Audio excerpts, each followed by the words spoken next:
Oh, why did it not save? All right. I'll tweet while we start. Are we live?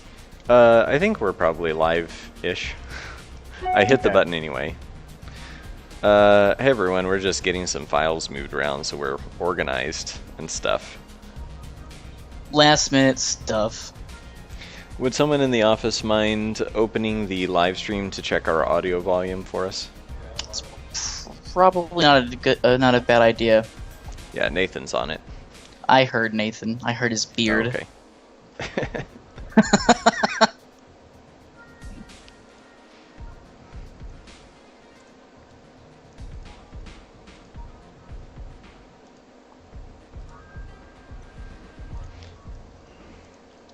Okay, so in that same Google Drive folder, I know you're doing something else at the moment, but I made a new file called companion sprites parentheses familiars, just in case we lose it. I listed it by every name that they've gone by.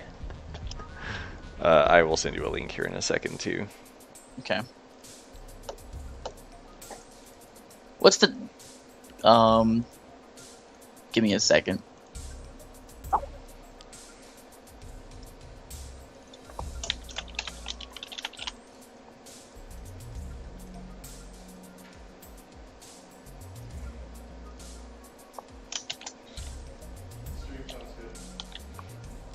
Can you hear the music okay? Okay, cool. I guess for once we got it right the first time. Okay, That would be just, nice. Just so Okay, there everyone we go. on the stream knows, I mean, basically I was just moving around our Google Drive file really quick so that we can be organized. We started doing this and then it kind of ran out of time before the stream. So we've shown this on the stream probably once or twice before, but we've got all of the elemental categories kind of color coded here. And as you may or may not know, all of the familiars, these little, you know, Pokemon companion familiars that will float around eventually in the game, kind of follow you around and help you out. They are all combinations of two elements, so they might be Splendor plus Echo or Thrive plus Fury or whatever, you know, whatever they happen to be. So we've got this chart where we're kind of filling in blanks. We won't do every single combination because that would be an absurd amount of. Let's see. Actually, I used to have it calculated. Let's see what is 16 squared. So I guess I should know that. 256. So we would in theory have 256 of these, but that's way too many because this is just an extra feature. Maybe someday if we make a Delver's Pokemon or Bakermon, as I think Visay and our forum people have described it as. Maybe Yeah, we that will. that is the name that it has adopted. Yeah. So anyway, we're trying to decide what to work on next here. Last time we did these, which was a few weeks back, because actually, sorry, by the way, I missed the last 2 weeks. I had a conflict, I think 2 weeks ago, I had some meeting I had to go to or something, I forget. And then last week I had a funeral to go to and thought I would be back in time, but had a lot of family in town and it just didn't really work out. So I don't think you do apologize for that. yeah, I mean, it's, well, yeah. My grandfather passed away several months ago, so it's kind of, you know, everyone's kind of through the coping phase, or however you would put it, but, you know, just had the actual kind of memorial service at the Veterans Cemetery and all that, and saw a bunch of family I hadn't seen in a while, so that was good. But I think last time we worked on the Scarab, the Lawn Flamingo, which we need some sort of lore name for because I really don't want to call it a Lawn Flamingo. Yeah. And the Akaname, the Filth Liquor. Well, I think we discussed doing Merc and Spoil today. Mm-hmm. Because those are two of the ones that haven't really been worked on. Yeah. So I'm looking at our list now.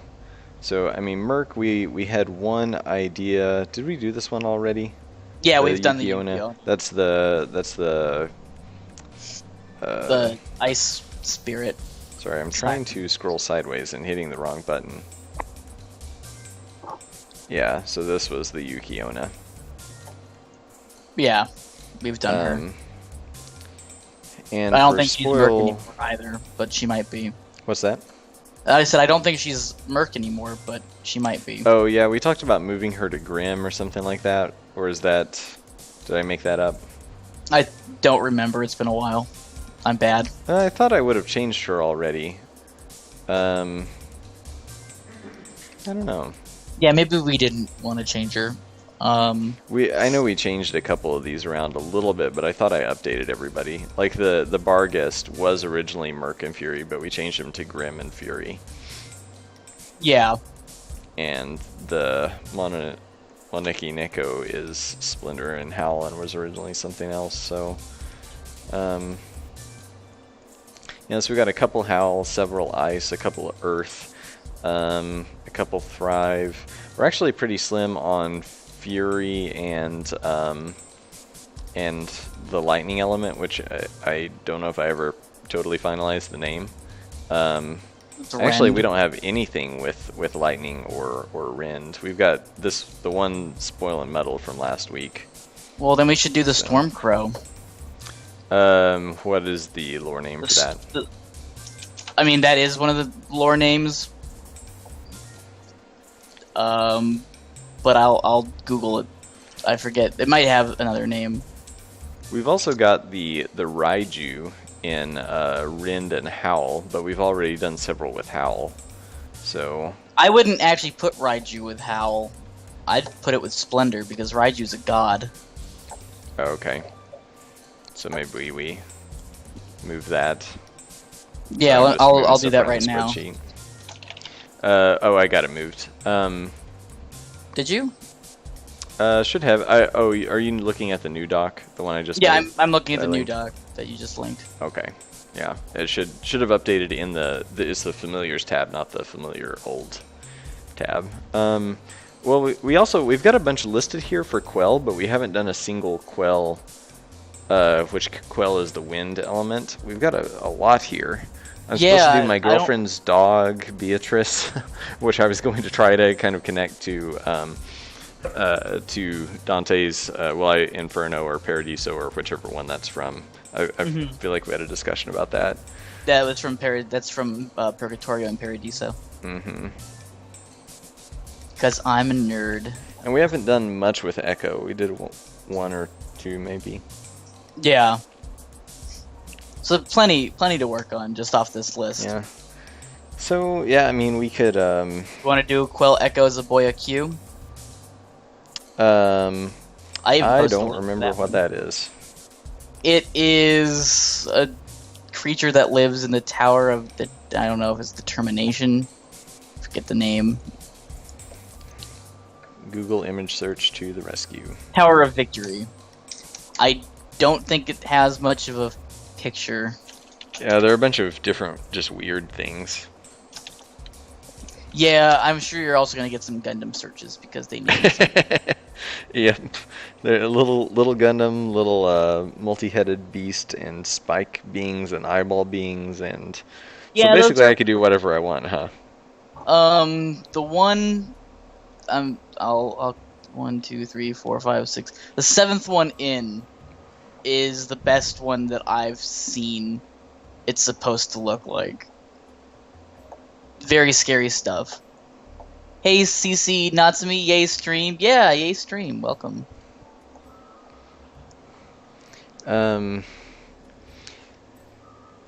So it waits shapeless and translucent until someone passes, but then if a man climbs by it on this mountain or something, it wakes up, follows close behind. Yeah.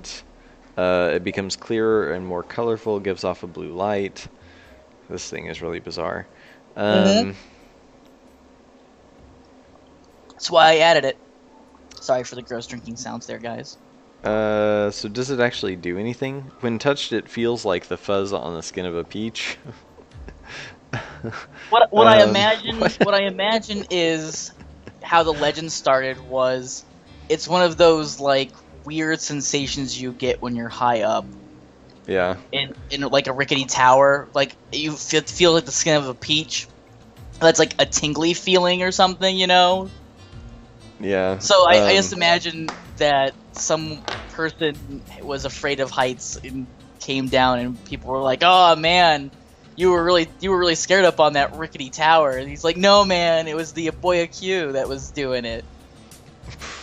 Okay. So what did we say this was going to be? That's Quell and Echo, which I felt was pretty close to what it should be, because it's kind of ghostly and breathy. Yeah, I think that works.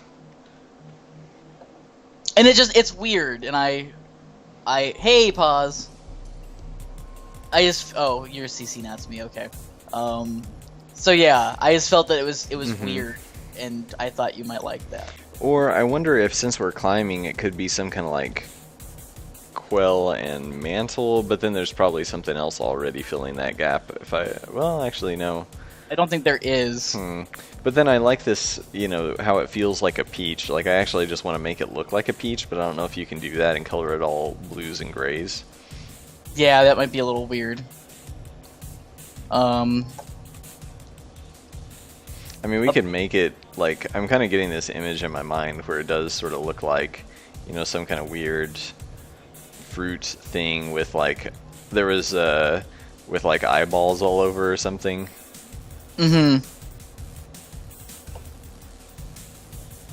That's how a lot of the kind pictures that I've seen. Kind of like, I don't know, has like a cape or a shroud or something kind of coming off of it. Right. I don't know, it could be kind of interesting. Pretty weird, but...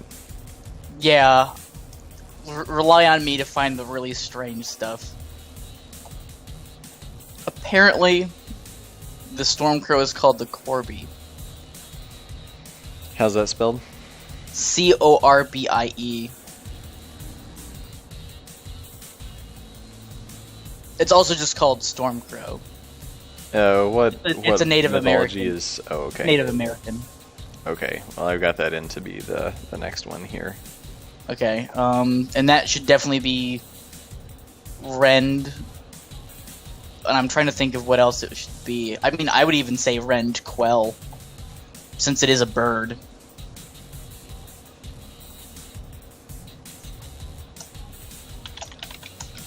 I'll just put it in there. I just put it into Rend Quell for now. And I'll continue working. And Doom suggested either a Salvador Dali type creature, which I don't know what that would count as. Maybe arcane something. A dripping clock. Yeah, actually, I would say that. Okay, let's just. I'll put arcane something. Maybe arcane spoil, since it's like being eaten by acid.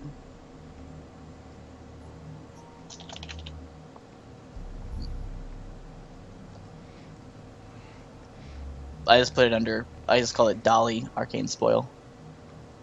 Yeah, so I'll do a really fast doodle in here. So Doom says LOL yes, dripping clock. So something like, I mean, it kind of looks like a pizza a little bit.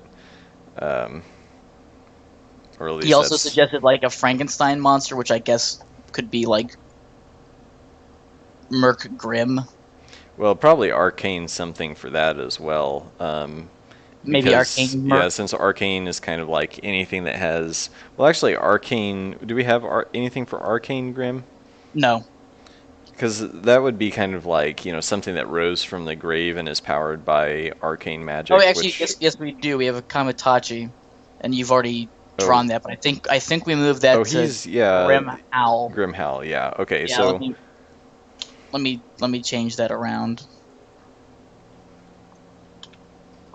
Yeah, so if for anyone who apparently I don't know how to spell Frankenstein anymore, that still looks wrong. E-I-N probably. Oh well, it's not really going to be called Frankenstein when we're done with it. So, so yeah, like some kind of. I'll just put it quickly on the list. I would call it Golem, because it's kind of what it is. Homunculus. Homunculus is an alchemal thing.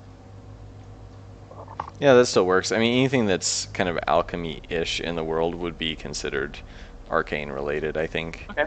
Since it's, I mean, yeah, arcane is like anything, any kind of like inorganic, so to speak, like unnatural chemical or mechanical or biomechanical type processes. Like it's sort of like science magic, I guess, for lack of a better way to put it, but it's considered in this world to be like sort of heretical a little bit. Like it wasn't supposed to have existed, like that type of energy or magic or what have you. Right. If we want to do a spoil something today, there's the how I don't even know how I'm gonna pronounce this word. Volfnir. Hawk sitting between the eyes of an unnamed eagle that is perched on top of the world tree Yggdrasil. Something, an eagle perched on top of the world tree? What was the first part? It's a hawk sitting between the eyes of an unnamed eagle that is perched on top of the world tree. So it's a bird within a bird? It's a bird sitting on a bird. It's just like a double rainbow of birds? I suppose so. Okay. It's sitting between the eyes of. That's all it says. Yeah, I mean, I probably just wouldn't mess with it, like making it too complicated with the, eyes of this and that, but we could do it. I just don't know why it's under Quell Spoil. Oh, well, we can move these. I mean, we were still trying to decide on some of the elemental stuff when a few of these got plugged in, so I think like Arcane has kind of shifted to because Arcane was originally just pure energy, but then I think sorry, I keep forgetting who suggested this, but I think you suggested it was kind of like it could be kind of like a steampunky element, with gears and cogs and kind of chemical tubes, and that really kind of jived with what a lot of the things I had been thinking, where it's this, like I said, supposed to, like, it was not supposed to have existed form of energy, like a sort of heretical thing. So in this world, like, there is some like kind of quasi-magical technologies that aren't supposed to be used, but certain people obviously do use them.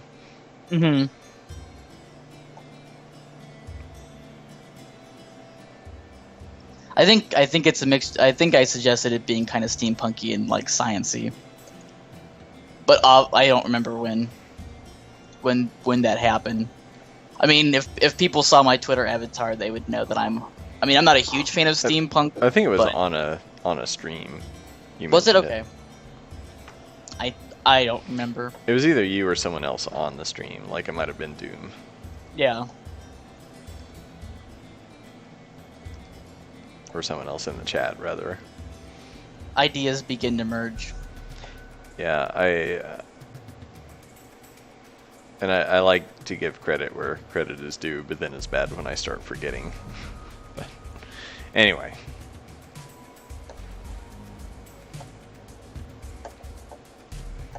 Just looking at stuff.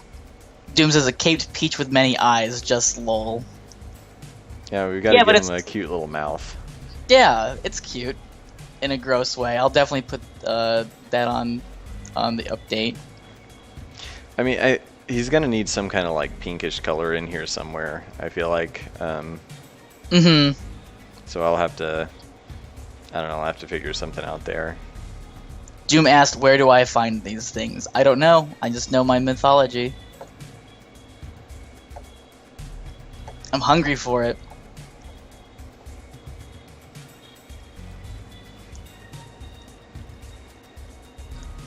We should do the Casa Obake today as well.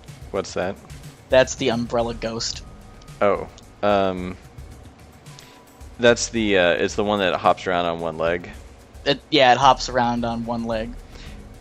Matt, do you remember if did we decide that we were going to do the Casa Obake, the umbrella yokai thing that hops around? Was that going to become an enemy, like one of those?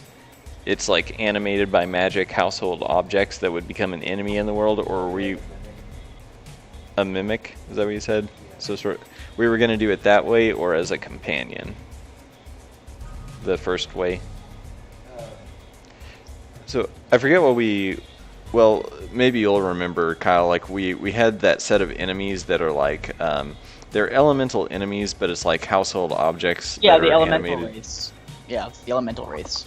Yeah, I think we were talking about doing an umbrella as one of those, like the quell, one of those things at some really? point. Okay. It might have just been an internal discussion. I don't think we ever mentioned it on the forums or maybe even put it in a spreadsheet. So there's a chance we might do the umbrella guy that way, or I mean maybe, but we can always riff on that idea. We can even do two. Like it doesn't have to be that. Yeah. Exclusive or You could do one that was an Eastern style. They have a name, and that escapes me. An Eastern style umbrella and a Western style umbrella. If you wanted to do two, just a suggestion. Yeah, and maybe we can do something to make it kind of just make it look more ghostly for the companion. Mm-hmm. Yeah, I do. There was a couple suggestions on the forum for the elemental wraiths, like the shovel wraith and the pot wraith. Way back. Yeah, way back. those were all. Oh, I definitely remember that. Those were all really good ideas. And I think Doom suggested a mirror for what was Radiant but is now Splendor. Doom asks something like Baba Yaga's House of Familiar, but that might be really big. Well, doesn't she like floats around in it's like a pestle and mortar that sort of thing? She flies around in a pestle and mortar, but she also lives in a house with the legs of a rooster. Oh yeah. I feel like most of my Baba Yaga knowledge comes from Hellboy. Most of my Baba Yaga knowledge comes from watching really bad Russian-American dubbed movies. Where do you find those? Just random. I mean, a couple of them were on Mystery Science Theater 3000, but just, okay. PBS back in the day. 2 o'clock in the morning, being 9 years old, watching public access. You see things, man. And not always those call-in... Do they even do those marathons anymore? Those call-in marathons? Oh, I don't know. Does anyone know? Pause, you might know what I'm talking about. Anyone who was alive in the 80s? Yeah. Or early 90s. I imagine they don't. With the advent of the internet, I can't imagine you'd need that. That was really, that was the first form of crowdfunding. The Price is Right is still around, right?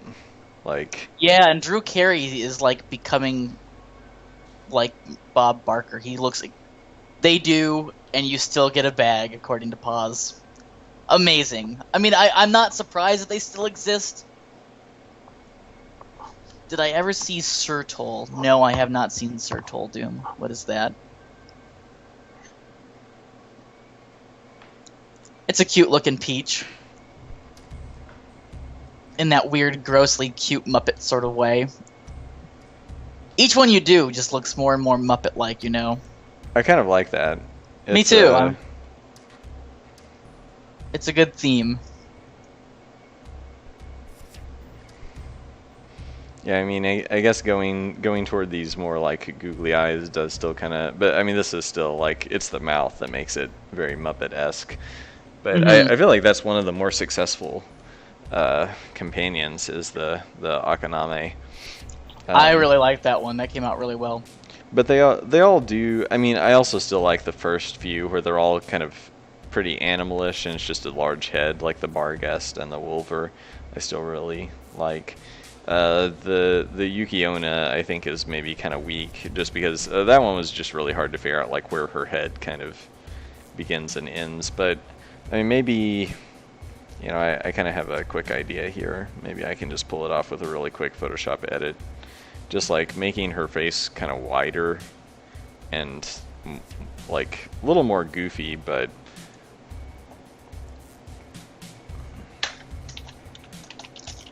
yeah, she does look a little severe, I guess is a good way of putting it. And maybe her eyes could be a little bit cuter. Like she is supposed to be pretty evil or whatever, but yeah. I also like the Kappa. Or Yeah. I guess it's actually pronounced Kappa, not to be confused with the Twitch Kappa. I think that's better than what it was before. Like this is that's pretty similar to what it was. I like this, and the bones could probably be quite a bit bigger as well. Yeah. So I saw Gwen. Signed up on the forums. Yeah, I also banned her, but it should be fixed. What? I was going through my morning ban list, and I was Oh, on Gwen, that can't autopilot. possibly be a real person. Click delete. No, I was just on autopilot, so I was just going through, and as I hit the button. Hey guys, so if anyone ban, signs up for the forums and gets banned immediately, we now know who did it. it was totally me.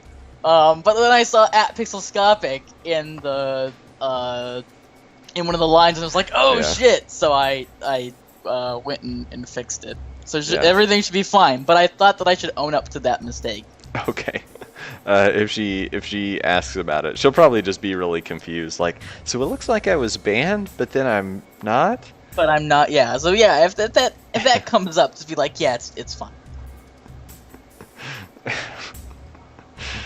Yeah, we're finally just now like, well, she's got a lot of stuff caught up with the books and things like that, just admin stuff, and so I'm gonna start having her help with some of our Kickstarter updates and newslettery things, and so I was introducing her to your amazing forum thread that lists every live stream ever, and so thank I you. just had her sign up for an account in that process.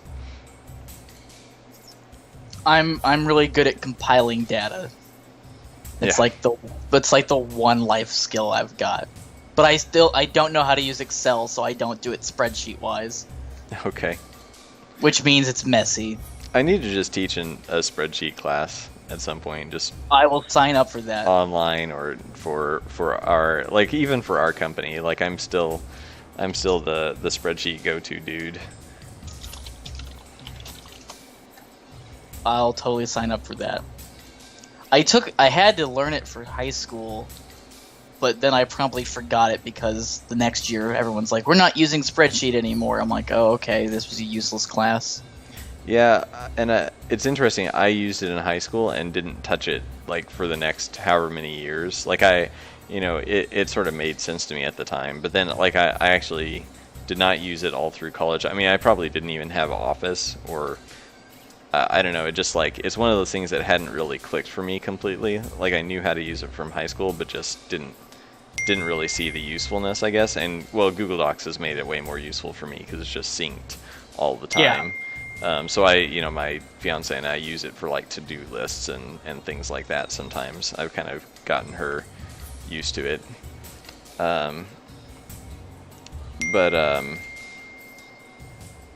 Yeah, so like I started using it again after not having touched it in like 5 years while I was in college, when I started working in the games industry at the local company where I used to work. And I was like, oh, spreadsheets, I remember these. And then just like, the rest is history, I guess. Mm-hmm. Yeah, I've never had Office. What the fuck is wrong with you people? Spreadsheets useless. I didn't say spreadsheets were useless. I just said I don't know how to Did do you them. just say spreadsheets? No, I did not. I think you did. I think I might have. It was my tongue messing up. I didn't mean spreadsheet. We all know how you really, what you really Yep. think about them. I believe we call that a Freudian slip. Pauses. Oh man, we planned like 80% of our wedding on Google Docs since we lived in 2 different countries. I can see how that would help. Mm-hmm. Pause, I believe, is natively Canadian. It's not really a different country. I recently saw a map of like I'm kidding. how many it sort of divides the U.S. up into Canadas by population. So it's like, here these 3 states total make a Canada. Yeah. Well, one of my streamer friends lives in Rhode Island, and he always gives me crap about like every other state that I've lived in. So I did the math. The metropolitan Phoenix area, which is just Phoenix itself, it's just the city of Phoenix, more or less, is larger and more populated than the entire state of Rhode Island. Which just makes me want to go live in Rhode Island. It's so tiny. It's cute like that, though. I've never been to Rhode Island. I know next to nothing about it. Yeah, Actually, I don't think I would like the East Coast very much. Like if I lived there. I mean, I lived as close to the East Coast as you can without living on the East Coast, and it's cold. Well, I'm okay with cold. Well, you live in Missouri, so... Well, Missouri's getting hot for me right now. Yeah. Like It's the above Midwest. 80 degrees, and if there's any... I mean, well, there's always humidity in Missouri, It's I always guess. But, humidity. yeah. California has more population than Canada. Yeah, but California is also one of the most populated states.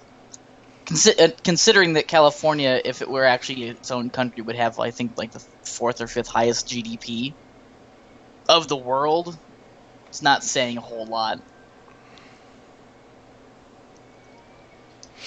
Okay, so what are the details on the Stormcrow? I just did a bunch of random touch-up, even though the Aboa Aku has been done forever. It's a crow that flies before the storm. Basically, it's like a storm herald. Mm-hmm. Which So I we've- imagine just came about because birds typically don't want to be in really nasty thunderstorms, so they would fly in front of the storm. Mm-hmm. And we've got to give it a Valkyrie helmet. Okay, that works for me. Or, you know, But something I mean, along those lines. it looks like a crow. It's just a really large crow. Well, I've got to do something to spice it up, though. Well, I mean, you should probably make its wings like lightning, and I like the Valkyrie helm.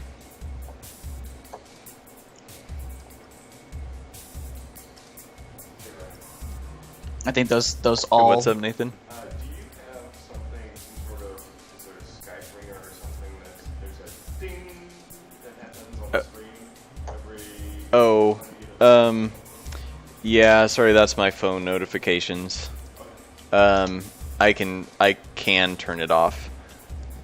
So I will just do that. Nathan was just mentioning that my phone, anytime I get a text message, it dings on my computer now, which is convenient for me, but sort of sucks on the stream because then it's constantly ding, ding, ding. Yeah, I can't actually hear the dinging. Yeah, since it's not going through Skype, but it's going through OBS, so I will see if I can turn that off. I wonder if I could just use the Do Not Disturb thing. That'd probably do it. That does stop. I've just never used it on my computer before.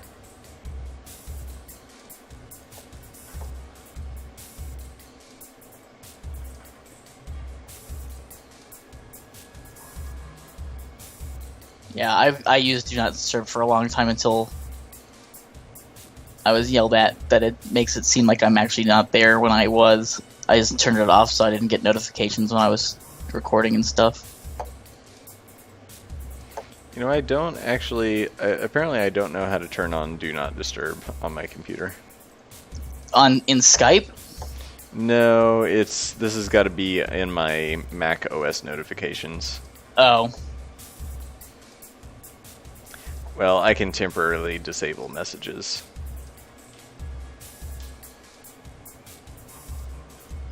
Ta-da! Okay, done. The wonders of computing.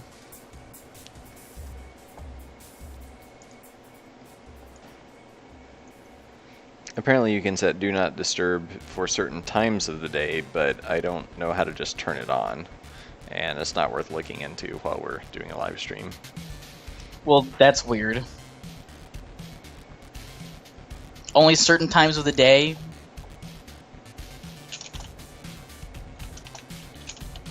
Oh, Max.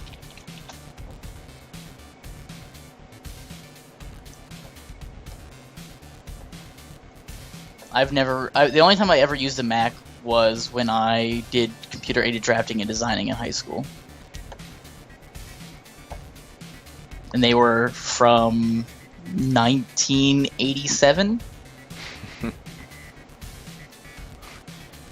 That's an excellent vintage. Yeah. And I remember it was awful during the summer because they ran hot and there was 15 or 16 or so or actually probably more than that in the room. So the entire room was like 15 degrees hotter than it should have been. But it was really nice in the winter because the heating never worked in the basement of our high school. So it was always 10 to 15 degrees warmer than everything else.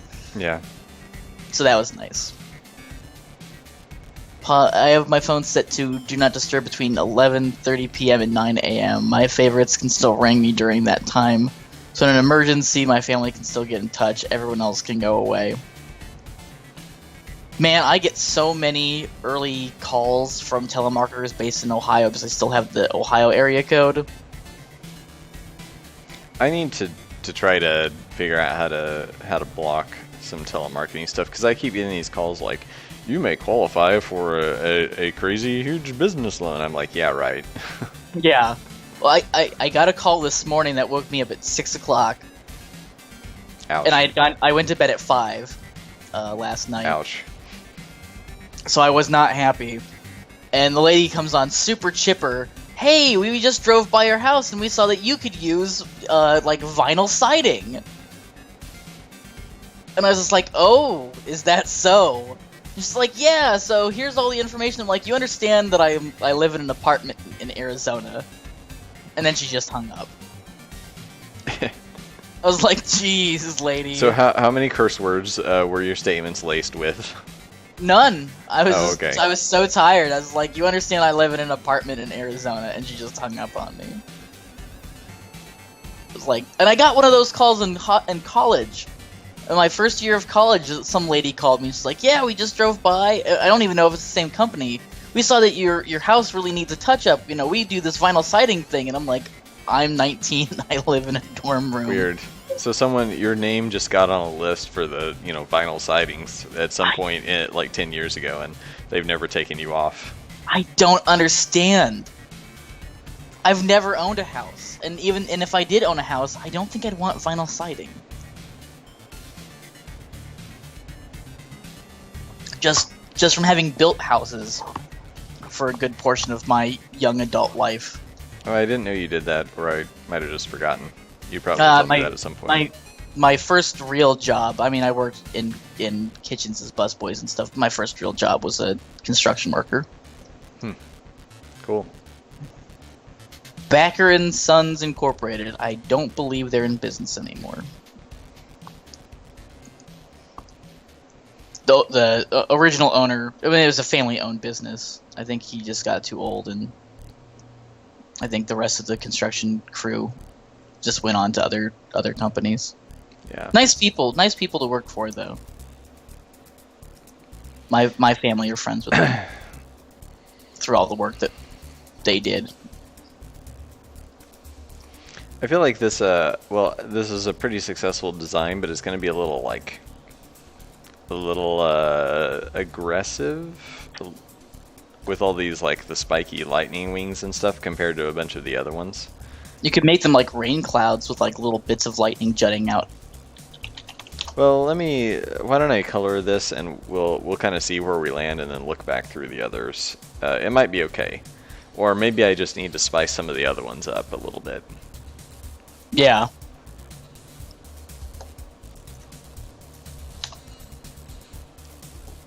Doom apparently hasn't heard of vinyl siding. It's pretty typical Midwestern building stuff. Doom likes what the crow looks like. Yeah, it's a little wide. Like, it looks more like an enemy than a familiar, if that makes sense. Yeah. Like, it's a little articulate, maybe. Mm-hmm. It's big. I can probably just shrink the legs and the lightning wings, and we'll be okay.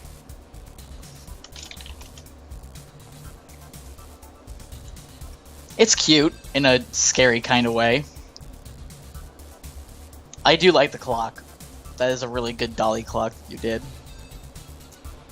Yeah, it's gonna need something else to just make it feel like a sentient being. But but we'll figure that out in a minute. Maybe if I just remove the last little lightning dart. Well, if you want to do another arcane, since I guess we don't have a lot of surge either, you can do the here's another word I'm going to not be able to pronounce very well, the Antikythera device. Yeah, that we talked about that a few weeks ago at some point, right? Yeah, it's like the very first computer that we've ever found. Mm-hmm. Yeah, I think we were struggling with figuring out what it did or what category it went in besides arcane. I just did Surge because they found it submerged in. Oh, yeah. Well, that could make sense. Yeah, because it was on a boat. Yeah, it was on a boat wreck. They found it. Doom says hide the head in a cloud, maybe to make it a little less scary. For the crow. Yeah. Or maybe you could make the Valkyrie wings look like more like clouds. What was our second element? This is I think it's Quell Rend. Okay. Yeah, it's Quell Rend.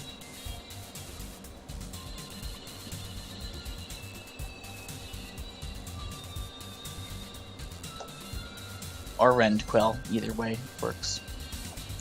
Yeah, I'm not going to be super picky on which one comes first. Some of that may come down to just like what elements are the necessities clock? of the game. What's that? What elements are the clock? I think it's arcane something. I said arcane spoil. Yeah. Which I think is, I think that could work because arcane and spoil would be a hard thing to mix normally. Like, I mean, I guess the only other thing I could think of would be something with. Well, actually, we could combine this with the clock. Just have like, poison tubes coming out or something. Yeah, I was gonna say the only Like, thing I could think of that would be arcane spoil would be like a sewer. Oh, that'd be great. Actually, I have a better idea for arcane spoil. Oh yeah. Like a giant, since I'm kind of going with like other things than mythology, like urban, because I think urban legends kind of are the beginnings and growth of mythology. You could do a crocodile or an alligator made out of sewer piping, like dripping sewage. Yeah. And that's for arcane spoil, or would that be? For that'd be arcane spoil. Because I was almost thinking howl spoil for the alligator. That would work too.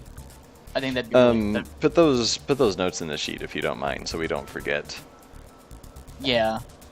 Doom said, "Can't you use Father Time for that?" I would think Father Time would be like arcane splendor. Like when I think of like a godly figure, I think splendor should be the thing that goes with. Like divinity should be the theme of arcane. That's just me. I don't know. So spoil. We said that would be spoil howl. Sorry, for which one? The alligator. Crocodile. Yeah. Yeah. So I have Yamata no Orochi, which is like a Hydra for that right now, but I think the alligator is a better fit. Yeah. Well, if you can put the Yamata Orochi, whatever. Put one of those. I mean, you can even just put a note out to the side in the sheet, and we'll come back to it and figure it out. Yeah, I just put sewer alligator, because I don't know what else we can think of a name. TikTok feed the croc. That's from Peter Pan. Peter Pan. Thank you. Yes. Yes, indeed. Yeah, I like that crow. It's really good coloring. And Doom will know where this is from, but for the Yamata no Orochi, since we're doing like oozy critters and stuff for spoil, I just thought like a Hydra made out of like goopy poison. Oh yeah, we could do something like that with where it's actually poison pipes, kind of like what you were saying with the alligator, but maybe what if we made the Hydra that way and used this like sewer alligator? Would that be? So we said. Did we say howl spoil for sewer alligator? In which case it wouldn't need to be pipes because the pipes would be arcane. So So arcane spoil. So this basically this one. So clock moves to maybe something else, and the pipes are. So here, let me move this. I'm trying to think of what maybe we could do arcane echo for the clock. Yeah, I think that could work. And then Splendor or Spoil Arcane can be the sewer alligator, and then I'm just updating all this in the spreadsheet. I feel like we're on a pretty good roll today. Yeah, I do too. I think we're in sync, and then I'll just do. Yeah, maybe taking a couple weeks. Well, not really off. I guess we did that Saturday stream, but Yeah. So sorry, Arcane Spoil, Hydra pipe something. There you go. Yeah, I mean, I just did Arcane Spoil for the clock since it was like melty, so I thought, oh well, you know, it's obviously like being hit by acid or something like that. But I think making it more ghostly fits yeah. better with the theme of the Dolly painting that we've obviously taken it from, since it's kind of like this desolate. One of the few paintings I actually really enjoy. I'm not really a traditional art sort of guy, but I do like that painting a lot. Like a brass thing dripping spoil from the mouth. Yep, you got it. Doom's on the same wavelength. Sorry, what was that again? Oh, he was just commenting on the like Hydra thing. Oh yeah. Yeah,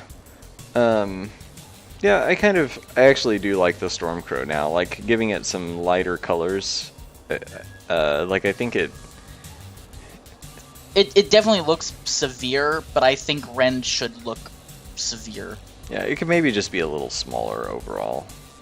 Yeah.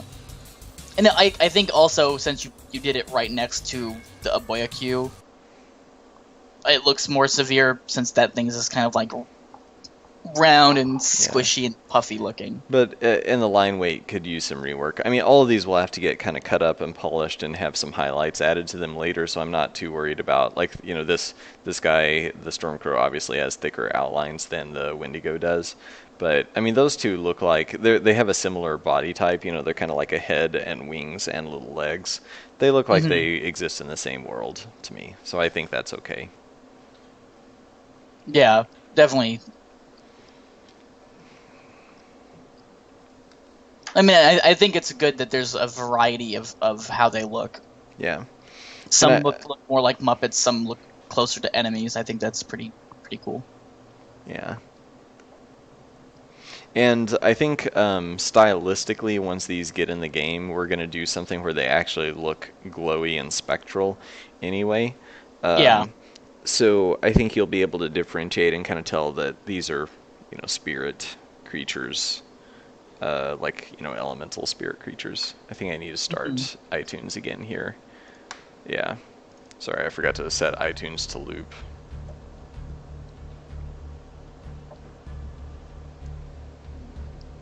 So you and I talked a little bit about this before the stream, but I thought maybe I could poll the chat.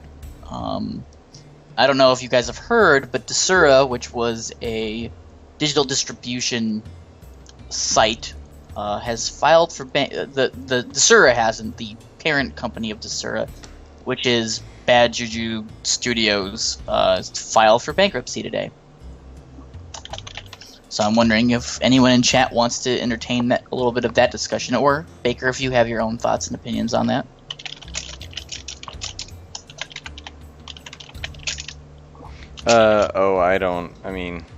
I don't know if I really have much of an opinion. Like, I think I had an account at one point, but I don't know if I ever bought any games or did anything with it, really. I think I probably signed up for research for Delvers to, you know, so at some point we could put our game on Desura or whatever.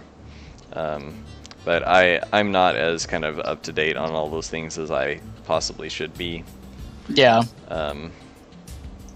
Pause says Desura, the platform, is a damn mess. It is a damn mess. And they are a pain in the ass to deal with. They are a major pain in the butt to deal with, yes. And they're mostly a pain in the butt to deal with because their pay threshold and delay is super high. Well, there is no delay. They just don't pay you. That's not a delay. And you can't take your game off it ever. See, that's something I didn't know. You cannot remove... Yeah, Doomspeaker says if they pay you, that is. Yeah. If they pay you at all. I wouldn't really call that a delay. I'd call that stonewalling. I mean, there's obviously a reason that they're going bankrupt. But a lot of people are saying, "Oh, this is the death knell of digital distribution," which I think is a laughable. Poo.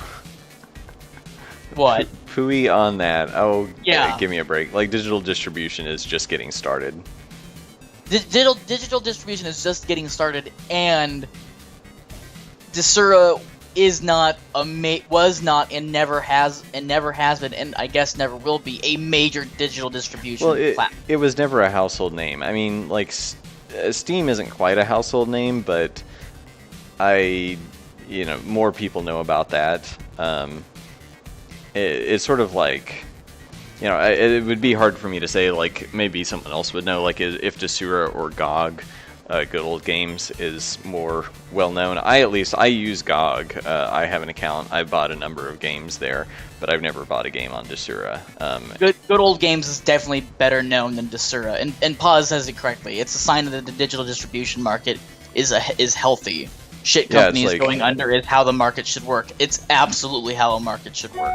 Yeah, just kind of shaking out the ones that just didn't play their cards right, or didn't have all their ducks in a row. I mean, I hate to see anyone go out of business, especially being a small kind of startup business. Like, I mean, and I guess I don't really know how big or small Desura was. Like, I don't know how many employees they had or anything, but it's always sad when anybody goes out of business or files for bankruptcy. But I mean, from everything you were saying, it does kind of sound like there were some things that went wrong for them. I mean, yeah, things went sideways very swiftly with Desura. Desura's always had a problem with paying people. It's always been an issue. And then Greenlight came out. Doom and I were talking about this a little before the stream as well. And Steam Greenlight really kind of signaled the death of Desura, because Desura's main claim was, oh, well, we have all these like indie games that weren't good enough to go on Steam because they're not published by an actual game company. They're just, self-published gamers. But then there's things like Game Jolt and now Itch.io, which kind of do the same thing. And I don't know how Itch.io works for payment. I've talked with some developers who use it. I actually have, I guess, an interview with one this weekend. And they've sung Itch.io's praises a lot. Is it so? I've always thought it was just itch.io, but I never knew what IO stood for as a top level domain. I have no idea what IO stands for, but anytime I've ever seen anyone write anything about it, it's always itch.io. And from what I've always heard people say, just Itch.io. Yeah. I mean, I guess I assumed that IO as a domain stood for like input output or something. I don't know. Is someone? Oh no, I wasn't getting heckled from the background. Okay, good. And even like Green Man Gaming is now publishing. I don't know who Green Man Gaming is. Oh, I think that's UK, maybe something like that. I might be making that up. Pause mentioned it. So if you want to explain what Green Man Gaming is, that'd be awesome. I've been so just like buried in development land that I have not been reading the news. I've not been keeping up with the platform shakeout. Yeah, I need to get better at sifting through that news. That's always been more Kobe's bag than mine. Like I'm more interested in like creatively what's going on in the industry. Like I don't really care quite as much for the like just the business stuff. Right. So this guy's looking like an enemy too. This arcade spoil Hydra thing. It's going to be hard to do, unless I just do maybe 3 heads. I'm afraid it's going to be hard to pull this off. I mean, I like the idea. It kind of reminds me of the little eyeball monster that pops out of the garbage compactor in Star Wars. Yeah, like these little guys. I used to know the name of it too. Oh, jeez. I'm a huge nerd. Pause says it's basically a mainstream games only Steam. They offer a lot of games for cheaper than retail prior to launch. Okay. And they're publishing now, so they're picking up people. Mm-hmm. It's pretty interesting. I mean, Devolver Digital went from game maker to game publisher pretty swiftly. Did Devolver actually make? Yeah, I mean, I guess they published some like free little like promo games. I didn't realize they were as much of a game maker beforehand. They made Hotline Miami. Well, but that was Cactus and someone else, and Devolver published it and then probably funded the second one. Oh, I thought that the company had made it themselves. I didn't know that. Mm-mm. That. Oh, yeah. I guess maybe they have always been a publisher. I thought that they had made Hotline Miami. No, I I know- remember hearing about that when it was Cactus and somebody else. Since Cactus is pretty well known, and that, like, I think even before they had they got picked up by Devolver. I remember them having a booth at the Mega Booth for Hotline Miami 1. Yeah. They picked up Heavy Bullets, which is a game that I've played a lot, even back before it was on Steam. I've actually talked. Is that the slow-mo one, or is what am I thinking of? No, it's the one where you have a gun and you only have like 6 bullets, and you have to pick up your bullets again and reload. It's a roguelike. Okay. It's a first-person roguelike. I've done an interview with the developer Terry V. Really cool guy from Brazil. Cool. Yeah, I know the name, have not played it. Super Hot is the one I keep thinking of. Where it's Never heard of that one. It's like slow-mo is a bad way to put it. It's like you should look it up if you like Heavy Bullets. I believe you would probably enjoy this, but it's like What's it called? Super Hot. It's a first-person game where you're basically dodging bullets, but things only move while you're moving. So it's like the bullets are only flying as you are pressing the button to move out of their way. So something like that. I haven't played it either. It's kind of on my list of stuff to get to because it seems like a pretty cool idea. And it's got a different art style. Everything's kind of in white, and like it was like either made out of marble or lava. It's kind of what everything looks like. Yeah, it looks really awesome, and you can actually it has to play the prototype, so I'll definitely have to do that. Yeah, I had never heard of this. I bookmarked it. I will be definitely checking that out later today.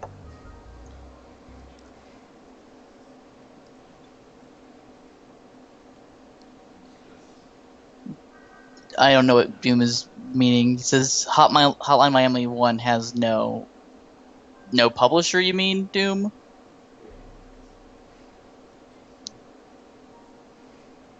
But then again, Devolver really likes top-down. Yeah. I actually got to play Hotline Miami 2 at the PAX that I went to. It was pretty cool. I actually need to pick up the full game. I really enjoyed Hotline Miami. Have you played that one yet, Baker? I did not play it to completion, but I have played a decent bit.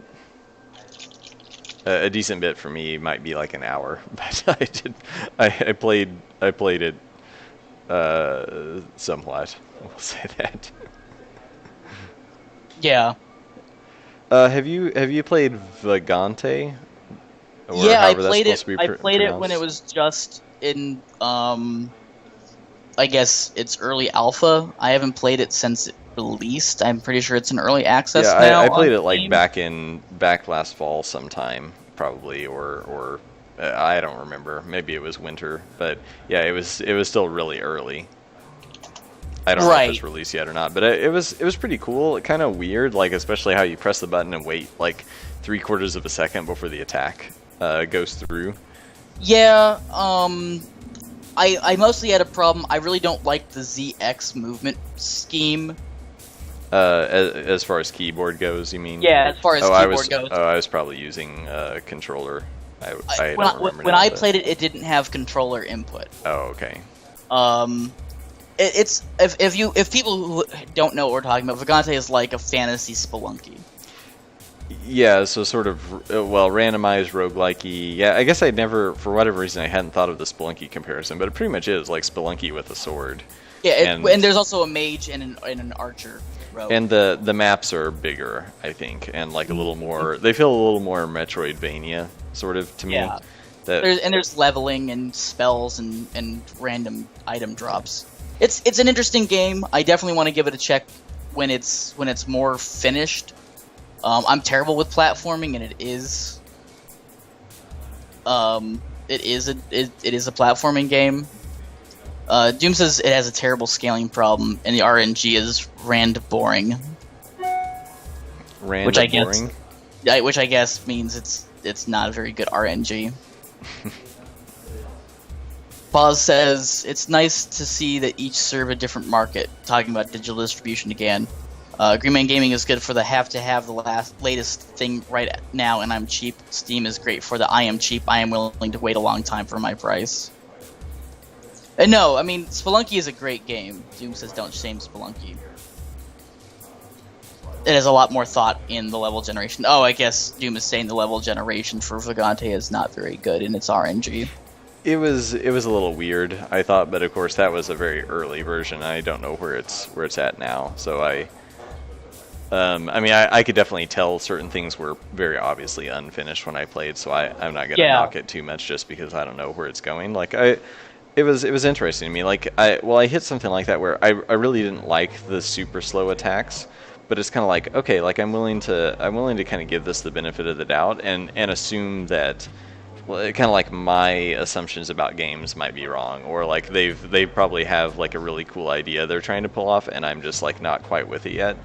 I mean, so and maybe they were doing kind of like, well, like how we made a lot and still currently a lot of our kind of early weapons that you find are crappy, so that we can give you cool weapons later, and so maybe they were kind of going that route, except just to an extreme on the attack speed side.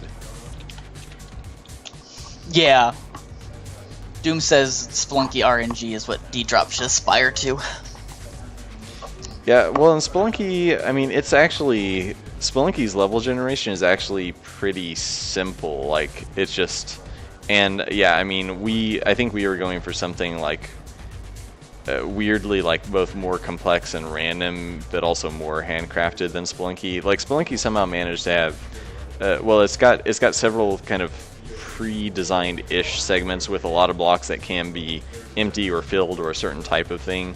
And I'd have to look it up again to kind of understand the details better. But yeah, like I think we do need to kind of give Spelunky and the way it generates levels another look. I mean, it had the benefit of being a free, just like PC indie game for a while and kind of working out some of its problems that way, where unfortunately we went just like full bore and have made a lot of expensive mistakes. trying to pull off our kind of vision for D-Drop. So yeah, level generation, I mean, basically whatever build comes out next is it's probably the level generation stuff is going to be like, well, probably just paused. Like it might not really be present in the next build. Like we may have a very pre-designed level, or just what we've been calling the sandbox, where you get to like test puzzle elements in physics, like just a very linear kind of like sandbox to try some stuff out. Right. And you're shooting for the end of June? I mean, that's been our internal goal. I guess I don't think we ever announced that, just so we didn't get anyone's hopes up. But yeah, I think Baker or Kobe said something on the forums about it. Oh, okay, he might have. So I mean, we've got some pretty cool stuff up and running. It's not quite presentable yet, but Aaron's been, hopefully everyone met Aaron. I think he was on the last stream that we held, but he's basically he's been kicking ass on just getting. Well, lately he's been working on all of the pause submenu, weapon comparison is what he was working on today. So some pretty cool stuff there. It doesn't have like final art. It's a bunch of like reused assets. We're gonna kind of take another graphic design pass on it here pretty soon. But he's actually got we don't have the skill tree itself working in terms of like like the characters don't get upgraded, but the skill tree menu works, so you can like level up and assign points, and all of it's kind of like the menu functionality is there without the kind of back end to make it function for the player. Am I being clear about that, or is that not making any sense whatsoever? It makes sense. Totally makes sense. I'm just focused on this awesome little critter you're making. Sorry. And reading chat. Ooh. Will the poise system be involved anywhere? That is currently up and running. I think we need to take a look at it and give the weapons some actual some carefully balanced values and stuff. But yeah, I mean that was actually, well, that was one of the first real things that Aaron did, and it still works and everything. But one of the things I've been grappling with, and maybe this would be a good thing to just kind of discuss out loud, because I've been kind of going over it in my mind, is just trying to figure out like where we draw the line between damage types and amounts of damage versus status effects. So something like, so we added, well, we just called it poise after Dark Souls because, that's just what it's called in code. We'll probably just call it like stun amount or something like that in the game. Mm-hmm. But I've been trying to figure out like, okay, when you do damage to someone or something in the game, what if we wanted to damage their SP, or like what if the player took damage as gold rather than damage as a HP, or something like that, or absorb damage to their kind of invisible, poise / stun meter. And like Dark Souls does the bleed mechanic, which Aaron's well, I've barely played much Dark Souls. I was trying to play it for a while there around Christmas and kind of haven't gone back, but he was explaining to us a little more about how like bleed worked today and some stuff like that. All the status effects in Dark Souls have a meter that fills up. And we don't have that, and I feel like that would make sense, but it's just a lot of stuff for the code to track. The way we've been doing it, or been planning on doing it, is like, and this is where I'll actually kind of get to the point, hopefully. But so when you attack something in the game, you might do you'll do at least one damage type. So like slashing for 3 slashing damage. So everything does certain damage types, and we've got a ton of damage types. Like there are the 4 or 5 physical. I think we changed it back to 5 physical damage types, and then are like 12 or 20 or 32 elements that you can see over here. Actually, yeah. I forget the number kept changing. 1, 2, 3, 4, 5, 6, 7, 8, 9, 10, 11, 12, 13, 14, 15. So 16. So some of these would be much rarer than others. So where my mind has gone is sort of that we're going to do a little less with the resistances than we were planning on doing before, where like, there will be like a big resistances chart, so obviously like if you use fire on a fire beast, it will absorb that and be healed versus taking damage. But in general, any element against an enemy will probably be somewhat effective, some more or less, and then every once in a while you'll run into like, okay, well obviously fire on a fire dude and he's going to get healed rather than taking damage. But like, I don't want the player to have to memorize like, oh well, like lightning versus I don't know, versus plants does like 0.25 damage, or whatever the case may be. Like that just gets that kind of works if you're doing like a true Pokemon style game, because that is the gameplay. But in Delver's Drop, the gameplay is just more about the moment to moment kind of reflex, and doing something that requires memorization is kind of diametrically opposed to reflex based play. So I've been trying to figure out like, okay, well, do we? I really like the elements that we have from a lore perspective. How do we kind of keep those, but make them make sense for the kind of play that that Delver's Drop has or is trending toward? And what I've been thinking is that elements are should be less about the resistances and more about status effects. So if you're doing fire damage to an enemy, it like chars the enemy, so in scare quotes. And so that enemy is now like it moves slower, or it's, you know, and then is like it's very susceptible to, I don't know, lightning or something else. So it's I want to set up these kind of like unpredictable like surprise combos. So if you do like fire and lightning, then it pops up a message that says, you know, it gives it some cute name, you know, so it's like burnt to a crisp, or, you know, whatever. I mean, that's not very witty. Like, I'm not good at coming up with these on the fly. I started making a list though. So like if you hit something with fire and so it's kind of flaming, and then you hit it with ice and freeze it, it would be called freezer burn. You know, something kind of Right. cute and witty like that. And so these could be tied to achievements, and we would actually track like, okay, so how many of these different kind of like spontaneous dual elemental, like one element and then another, how many of these effects did you do?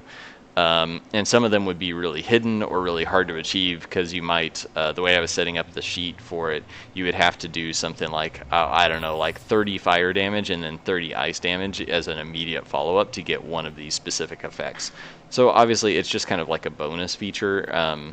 It's not like, none of this would be required to beat the game or anything like that, but it basically allows the player to kind of develop these tactics that could be pretty unique to them. So you could carry around a fire weapon and an ice weapon, because whatever that effect is, you know, works super well for you, is pretty powerful, and it's just fun. So that was my goal and all of that. But I've been wondering, so I mean, the difficulty with all of that is like, you know, saying, okay, you've got to do 32 fire damage and then, you know, 18 ice damage or whatever. It means you've got to do that all in one shot. Where if we switch to a Dark Souls-esque system where it's actually kind of tracking in the background how much damage you're doing of every given type, and like let's say it's tracking that and retains the number for the next like 10 seconds. So if you could do like 30 fire damage over 10 seconds and then do ice and still get the same achievement like that, but that, it just starts getting really complicated from a code perspective probably. I haven't even talked to Kobe about this yet. It's just been like, I've been mulling it over, trying to just decide if it's like, if I should even bring it up, or if it just makes him cry. Yeah, I will be right back. Sorry. Oh, okay.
Sorry about that. That's fine. The Pipedra apparently is really good, according to Doom. Yeah, it does look a little more like an enemy than I'd like for it to, so I might have to go back at some point and make it a little more like googly-eyed and bubbly. Yeah. But yeah, I mean, I like it as a drawing. It looks very Calvin and Hobbes, which is usually a sign to me that I did a good job. Yeah, I remember reading Calvin and Hobbes as a kid. I wish that they were still being done. Well, Bill Watterson has kind of popped up on the radar a few times in recent years. Like he made some poster for like a French comic festival, something like that. Yeah. I just think Calvin and Hobbes captured youth really well. Yeah. Yeah, it definitely informed my childhood in a lot of ways. Like I was probably, well, I wouldn't say too young to read it, but like definitely too young to understand a lot of it, but it definitely widened my vocabulary. And I think it was like the one little kind of like ray of intellectual hope when I was that age, because I was, kind of, well, I was always just sort of, how to say this in a way without like tooting my own horn, like kind of ahead of the curve a little bit in terms of just like kind of where I was at in school and everything, sort of honor student type stuff. So it was sort of like, what I wasn't getting in school, I was getting from Calvin and Hobbes, I think, in terms of just like activating my brain. Yeah, I still own all of like the collected works of Calvin and Hobbes. Yeah, me too. Locked away somewhere deep. I think it was. I just remember it being one of the only reasons I ever read the newspaper. Yeah, I started reading the newspaper. I would read all of the comics, but the only one I really wanted to read was Calvin and Hobbes. I think I would like save it for last because I was a weird, neurotic kid. But oh no, I do that with my I hesitate to call them comic books since they're manga, but I do that with my weekly manga. Yeah. Where it's like I know save the best for last. I mean I read some because I started reading them way back in the day. But then they've just become not very well written. Yeah. Well, and I kind of wish I had something like that I still followed. I mean, the only kind of long-running manga that I still read is Blade of the Immortal. Yeah, I still read that one.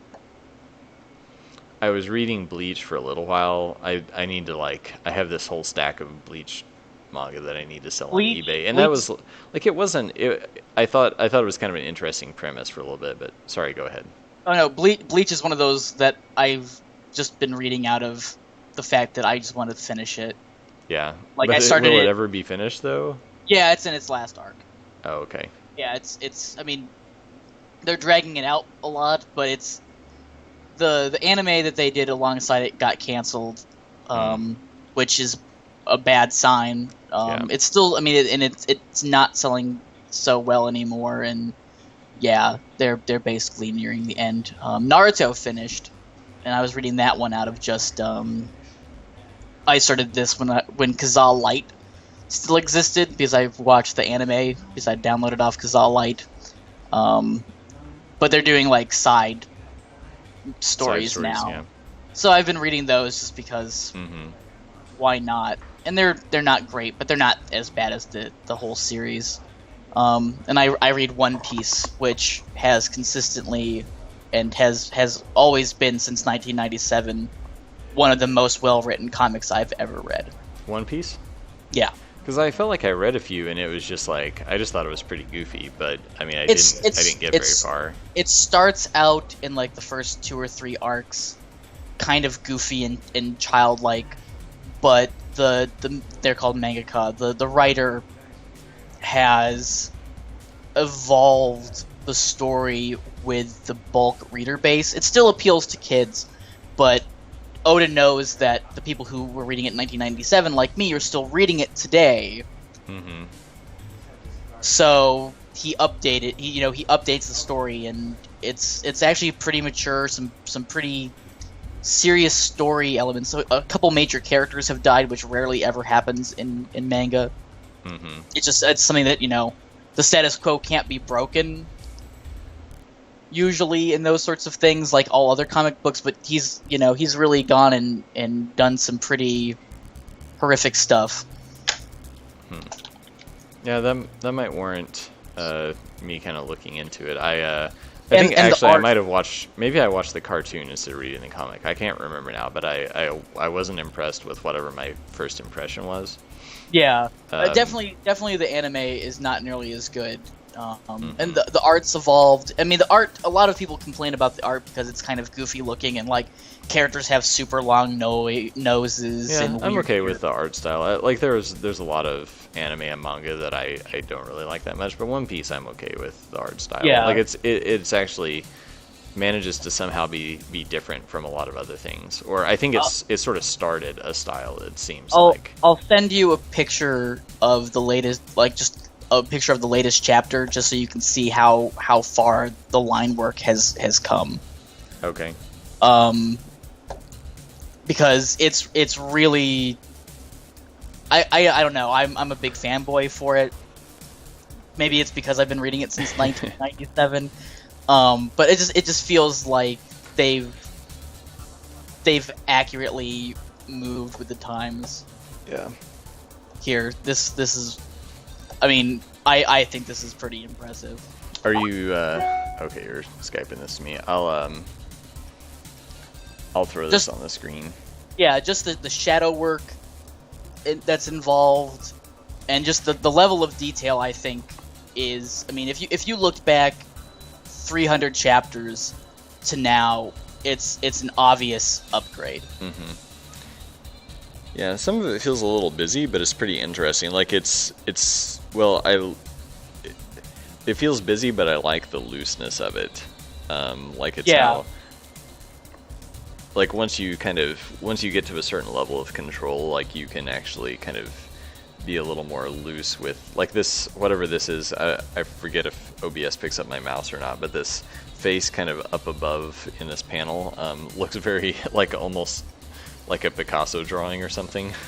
Yeah, it's weird because he's like jumping in front of a character, and it's just kind of a weird angle that they're going. But I mean, look at the other faces and just notice. Like, I just think the detail, especially on the guy with the spiky hair and the sunglasses, and both pictures that he's in, where it's just his face. I think the shadow work, and that's supposed to be blood and stuff. I just think that is really well done. All the line work there. Yeah. It's I mean, it's all digital at this point, but a lot of manga don't do serious line work like that anymore. And Doom could tell you a lot more about this. Doom and I have had discussions about this. Nathan also says, I've been helping a friend make a Soga King costume for a local cosplay convention. I've never read the manga, but I've been thinking about checking it out after what he's been telling me. I would suggest anyone who is a fan of comic books, as long as you can get past like the first two serious story arcs, it really starts picking up from there. It's really well done. And Doom says Oda is his name is Oda, the comic quote unquote drawer. Is one of the last popular mangaka that uses cross hatching more instead of screen tones, which I'm sure you know what that means. What's up, Mike? Mike says Archie Comics for the win. People talk bad about Archie Comics, but they've been going for so long. I mean, they got to be doing something right. So I think we're about to. I've been feeling it coming. We need to talk about Avengers. Oh, have you seen it? I have seen it. We missed a couple weeks, and then I forgot we were supposed to talk about it. Yeah, absolutely. I actually have now seen it twice. So, Mike also asks Classy Dicks TV. Asked about Scott Pilgrim. I haven't read Scott Pilgrim, but I know a lot of people really like Scott Pilgrim. I read a bit of the comics. I don't know. It just wasn't working for me for some reason. I like the movie pretty well. I mean, I think well, here's the weird thing. I'd probably like the comics better than the movie, but I didn't, like, I wasn't interested enough, having seen the movie and knowing the plot maybe, like, I wasn't interested enough to actually go and finish the comic. And I probably will at some point. I have them, I think I got them as a Christmas gift at one point. So it's on my list, but it's kind of low priority. I have a correction. Apparently, Oda does not do digital. He still does ink drawings for his manga. So One Piece is all ink. It does kind of look... It does have that roughness to it. And Mike says Preacher is my all-time graphic novel. I've heard Preacher, good things. It's supposed to be pretty, like, super dark, though, right? Yeah, it's very dark. Think, like, the art style of Darkest Dungeon is very much like Preacher and Hellboy. But what did you think about the Avengers?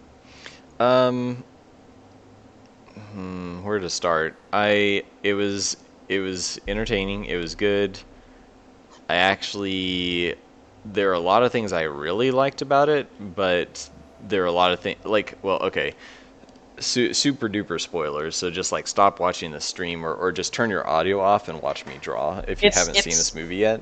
It's for real been out a month, so the statute of limitations on spoilers. Well, I'm gonna go hardline on this. If you haven't seen the Avengers and you're really serious about being spoiled about it, then that's on you, man. It's been out a month. You could have made time. Well, okay, so we've got our disclaimer in. Okay, the whole thing with levitating the city and basically creating like a MOBA tower defense sort of thing at the very end, super stupid. I'll just put that out there. So okay, why Ultron, who is he's a robot with all these minion versions of himself, and I assume they're all connected to each other. Yeah, they're probably like wirelessly communicating via the internet. Yes. And yet he builds this apparatus to levitate a city, and he has to go and physically touch it to turn it on. Yeah, that was pretty dumb. It's just like blowing my mind with how dumb that part was. But it really felt like, oh man, MOBAs are huge. We've got to make this whole thing feel like a MOBA with the Avengers defending this thing from the bad guys. And I don't know that anyone literally sat down and thought that, but it would not surprise me if someone did think that exact thought. And I will just say that was a horrible idea, whoever came up with that. I mean, it's a really cool scene. Like, they do, 3D panorama, like, kind of, matrix rotate around this whole CG scene. Like, that's really cool. Okay, fine. And then they do the whole scene as if everyone's marble statues in the end credits, which I thought was super cool. I could have just watched a movie of those end credits, actually, instead of that whole fight scene. Yeah, that was pretty cool. But, so the other weird thing, I didn't realize this until later because I'm not as up on my Marvel lore as maybe I should be. And actually, you should probably, because this conversation is going to take a while, we should probably come up with one more thing to draw. Or, I mean, I don't want to literally do a Frankenstein head here, so I need to come up with something different that goes in that slot. I mean, it can still be Frankenstein-ish, but... Do you want to do the Antikythera device? Yeah, that device. I probably just put too many gears and stuff on the melting clock, but can you? Where is that again? What category do we? Oh, there. I've got it. That's I need Arcane a reference Surge. image. Yeah, I didn't post a link. I'm sorry. No, it's fine. I'm just doing an image search here.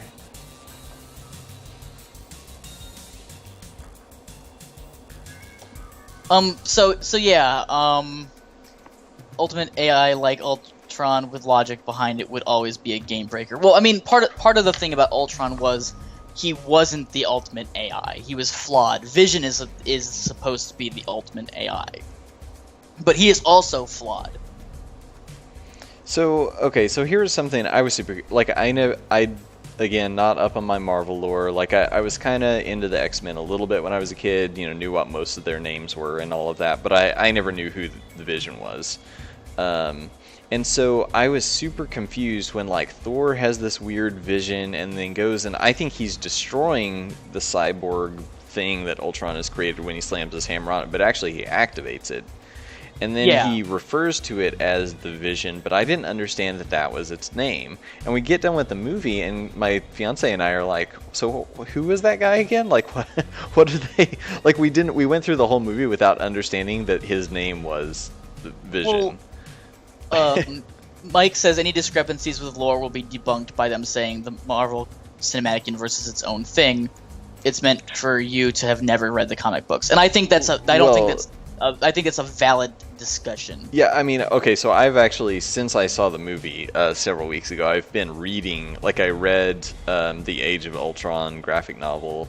I did a bunch of research that night. We got home, I was explaining to my fiance, like reading on Wikipedia, like who the Vision was. Like, oh, that was his name. Like, this is like, this is what the comic says about him. Oh, he marries the Scarlet Witch. What? And then I finally, at the end of all this, realized that that what's-her-face in the movie, like one of the twins, is supposed to become the Scarlet Witch, and I sort of recognized that character, but didn't realize that's who she was in the movie.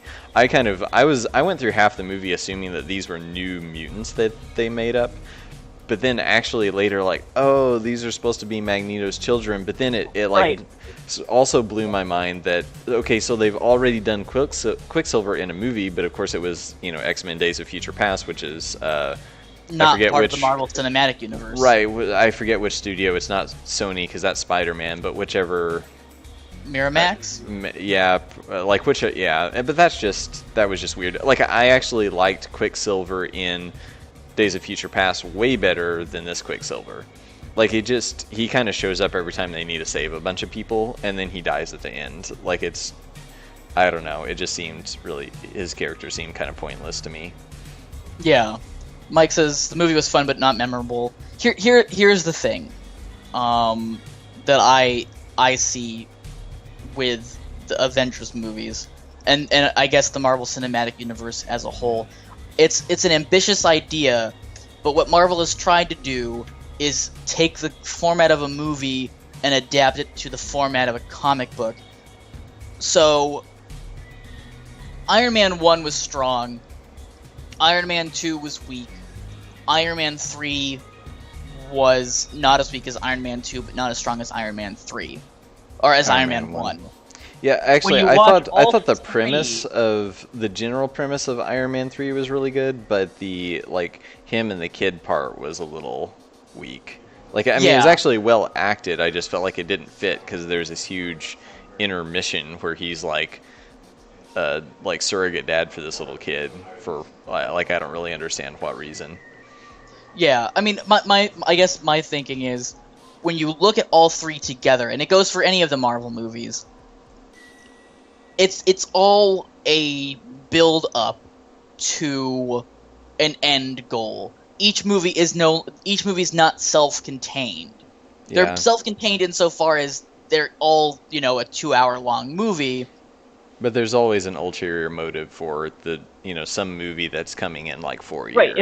Which I mean is incredibly smart for them. It's all building. So we're seeing the second act of a 3-act. I just made like the X-Men logo here, guys. You did. Him and the kid was classic Shane Black movie trope. I don't know what that trope is. I'd have to look at TV tropes, but I'm not going to do that on stream because I'll disappear. Well, anything that's like kind of like self-absorbed dude plus kid is my assumption of what that means. Yeah. Well, I mean, and I thought it didn't really quite fit into the movie, but it fit into the character of Tony Stark and the Tony Stark that the Marvel Cinematic Universe is doing. I was okay with it in theory. It's just like there was just like a lot of that like that movie felt very disjointed. There were a lot of like cool things going on, but they didn't all quite fit as a single movie. So again, like possibly the problem with Avengers 2, like several cool ideas that don't all gel. Like all the Vision stuff I loved actually, except for the fact that I went through the whole movie not understanding what his name was. Yeah. I actually liked that he got created. He's this like non-emotional super being, that decides to ally with him, and the whole thing where he picks up Thor's hammer, super cool, all that stuff. Love all that. So I actually like the creation of Ultron as well. And then but all the stuff with like the city, this random city in like Eastern Europe, and kind of the twins to some degree. Well, but see, then that, also like that part ties in to the concept that the Marvel the I'm trying to think of a good way to phrase this. The Avengers movies are end caps to the trilogies of the other heroes. It all works in a timeline. Iron Man 1, 2, and I think 3 even predate Avengers. Well, no, 3 he's having PTSD based on what happens in Avengers. Right, so yeah, it goes so 1, 2, and Avengers, 2, then Avengers 3. 3, and then Age of Ultron. For Captain America, it's 1 Avengers, Winter Soldier 2, where Winter Soldier has a lot to do with S.H.I.E.L.D. and this weird random country that just kind of pops up in Avengers. So it's a part of the problem. I didn't realize that was. I mean, I know that there's the Hydra cell or whatever in this random European country, but I didn't realize that was very directly connected to Civil War. Or sorry, not Civil War is the next one. To Winter Soldier. Right. Except that Winter Soldier was all about hidden Hydra, blah blah blah. I mean, so yes, it's connected, but I guess it didn't seem like it just snapped, like bolted right on to Winter Soldier as much. It was just like, oh, there's some Hydra guys fucking around in Eastern Europe. Like, okay, cool. Yeah, it didn't flow well. It's that's the excuse intent. for bad guys. Yeah, that was the intent there. Yeah. And then obviously there hasn't been a Hulk movie, so, and then yeah, and I would love to see Mark. Well, I feel like all his, and I blame Joss Whedon's. Well, I assume he did most of the writing, but I kind of blame him for the like all the Hulk and Black Widow stuff was super lame. I thought. I can get behind the idea. I don't know if in the comics they ever had like a romantic thing, or like I kind of hope that's based on something in the comics. It doesn't seem like it quite fit to me, but and I'd read complaints about it online before I saw the movie, kind of from, like it. Well, most of the complaints kind of stem from like people wanting Scarlet Witch to, or not. I keep saying Scarlet Witch. Scarlett Johansson. Scarlett Johansson / Black Widow. Like she's a really strong female character, and they felt like this movie actually kind of weakened her, because she gets captured. She has this love interest thing going, but okay. All that aside, like I would actually be okay with like her and Bruce Banner / the Hulk kind of having this thing, but it didn't make any sense to me. And I feel like the movie, like it's sort of, okay, it didn't make sense to Hawkeye. Like Hawkeye didn't catch that they had a thing going, and his wife's like, oh, so like, Scarlett Johansson or Black Widow and Bruce Banner, and he's like, what? And I knew this was coming, and yet the whole movie I didn't see that they had like actual romance. It felt like, hey guys, we have to make this romance obvious to the nerds that don't get how to like ask a girl out. So there's that whole like, they're in the bar right before Ultron gets created, and they're, and she's kind of flirting with him, and it's just like super kind of like super blatant, and he doesn't get it or whatever's going on. But I feel like it was all written for like a really not savvy audience. And the thing is, they're both really good actors. They could have done like subtle flirtation yet made it obvious without coming out and doing the whole like noir movie scene in a bar where there's like the flirty like lady in her slinky dress like flirting with this guy who's not having any of it. Yeah. It's just like they had to like beat us over the head with it, and yet there's no real character development to back it up. I like that. Well, I like anything that's a noir scene. I didn't like that they felt like they had to do that to kind of to beat us over the head with this new like love interest relationship thing. Mike says Hawkeye's family didn't fit at all. I don't agree with that, but I do agree. And his wife saying she's okay with him quote avenging unquote give me a break. I do agree that line was super cheesy and I didn't like it, but I thought Hawkeye's family fit. I kind of liked. I have no idea what the basis is in the comics or anything, but I did like that he has this. His family is like holed up in the middle of nowhere, and is also like they know what he does, and he's hidden them from everyone except probably Nick Fury and I guess Scarlett Johansson. Yeah, I mean, I'm not so sensitive to the she's a strong, independent woman, so she can't have a love interest. What the hell ever. I'm sick and tired of that discussion. I'm sick and tired of everyone being so ultra PC, and it feels like they're trying to find a fault with something. He didn't have a family in the comics. I don't think it worked. That's fine. Felt left field shit. Yeah, he is kind of more of like a badass like asshole in the comics from the little I've read sort of since watching that movie. But I like how they portray him in the movies. Paul says Hawkeye from the movie is not much like the comics. For one thing, in the comic he's blind. Yeah, I don't know anything about Hawkeye. He's blind in the comics? Yeah, I guess so. That's what Paul said. I had no idea. I mean, I knew Daredevil was blind and all that, but I have no idea. Yeah. But yeah, I mean, he gets his arm cut off at some point or something like that. Or am I making... well, there's a DC character that's like that, I guess, who shoots arrows but has one arm, so maybe I'm conflating the two. Doom says the sterilization of Black Widow actually made her more relatable as a human being because hardships... My problem with that scene was how heavy-handed it seems. It seemed. I didn't have a problem with her being sterilized, and I know a lot of... I hate to use the term ultra-feminists, but a lot of Tumblr feminists were really mad about that scene. Like, I think the reason that people were mad was, well, from what I read, like... Joss Whedon had promised all this character development for her, and like the one big reveal is she was sterilized, and so that's kind of a letdown that if people were expecting something more complex or nuanced, or relatable, I suppose. But then the fact that she's like right after she reveals this, she says like, so who's the monster now? It's like, okay, now I can see why people get upset. Like, not being able to have children does not in any way make someone a monster. Like.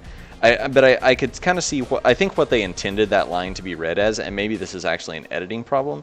I think she was trying to say like they made me into a monster, not by sterilizing me. That was just part of my like process of training, but my training in general made me into a monster. Made me a monster, which is how I took it. Yeah, and I can totally see the writers writing it and intending that, and something got edited so that right after she says, I was sterilized, and now who's the monster? Like, I think that was a mistake that just didn't get caught. I want to read it that way because the article I was reading was like, hey, like Joss Whedon, like he writes these, like he's been known to like promote and try to create like really strong female characters, and he created Buffy and all this stuff, and it just doesn't fit to me. So it was either just something they didn't catch or got misedited, or just like it just seems like a mistake and not something that was intended. But everyone is kind of hypersensitive. But I also think like if you're making a movie that big, you've got to watch the final cut with that sort of like super sensitivity in mind and be like, okay, like what, did we make a mistake, and try to catch those things. So it's kind of like, well, sort of is there bad for not catching the fact that line could be read that way. But yeah. I mean, it happens, I don't think that anyone was making that movie and trying to say that women who can't have children or decide not to have children or whatever, that makes them monsters. I don't think that was that was obviously not the intention. And Paz puts it correctly. I always took it as, look at all the fucked up shit they put me through and I let them do to me. The monster being the people who trained her and her acquiescence to the training, and that's definitely what they intended. That's definitely how it was meant to be. Mm-hmm. I wasn't offended by I'm a monster because I can't have kids. That's not a big deal to me. The writing was, it's like, did you have to spell it out? And that's a big issue that I had with a lot of Ultron, where a lot of the nuance, a lot of the subtlety was just stripped bare, and I just didn't feel. It just didn't feel written well. And I mean, I have a problem with Joss Whedon. I'm not a big fan of Firefly. I'm not a big fan of Dollhouse. Not a big fan of Buffy. Never have been. I mean, I think Firefly is one of the worst series. I don't understand why people don't understand. I've never watched it. Yeah, a bit of a rant. I'm sorry. I don't understand why people get so butthurt at the idea that it got taken off after one season. It didn't get good views. It didn't get good ratings, and it's one of those cult things. I understand that people really like it, and I can understand where they're coming from, but I can also see where Fox was like, "This isn't making us any money. It's canned." Just because a small vocal group really liked it doesn't mean that it's good enough. Yeah, to I be mean, on eventually Netflix will make a straight to Netflix version of it or something. I mean, I think that was rumored for a while, and maybe it won't happen, but somebody will eventually. Like if it's got the, here's the thing, like anything with that much of a cult following these days eventually gets kickstarted or something. Yeah. Well, I mean, and I guess as someone who has followed manga and anime for as long as I have, everyone's saying, "Oh, well, this concept of these space cowboys, this Western Southwestern American themed setting in space mixed with this Chinese Japanese aesthetic is so fresh and so new." And I'm here going, "Yeah, but Cowboy Bebop came out like 10 years ago." And everyone's like, "What's Cowboy Bebop?" And I'm just like, a much better series that tackles much more important dynamics than Firefly ever aspired to. And they're like, "No, Firefly's the best." It's just like, I understand where you're coming from. The acting was really well done, which is great, but there's and it's not just Cowboy Bebop. There's Outlaw Star. There's a whole bunch of I feel like I missed out on so many other things, but I actually was an Outlaw Star fan because it's just like, well, that was the cool thing on Cartoon Network for a while when I was in high school and needed something to watch. I recently gave it to my cousin who is now in college. I feel like I'm sort of helping him to relive my adolescence right now. I gave him a stack of DVDs last time he was in town. Yeah. Paz is calling me out because I'm not actually pronouncing manga correctly. It's manga, but I hate that. It literally makes my blood curdle. I tried. I mean, I've taken Japanese lessons. My brother lives in Japan. I try to pronounce things more or less correctly, except for that because manga just. It is one of those things that every time. I mean, I try to pronounce it manga, and I still slip up sometimes just because. Well, I didn't know better when I was a kid and pronounced it manga, and everybody else did too. But it is one of those things that sounds super pretentious because it's. Yeah. Like it's a word that has entered the English language as manga. Like people, I'm trying to think of another example, but it's like the English word for Japanese comics is manga and is pronounced that way, even though that's incorrect. But that just so many, like that's the household word, right? I'm sure there are other terms like that. Whether I mean, surely there's also like. I'm trying to think Nintendo, like we don't pronounce Nintendo correctly. Like it should be Nintendo or, like yeah. There are all kinds of things like that.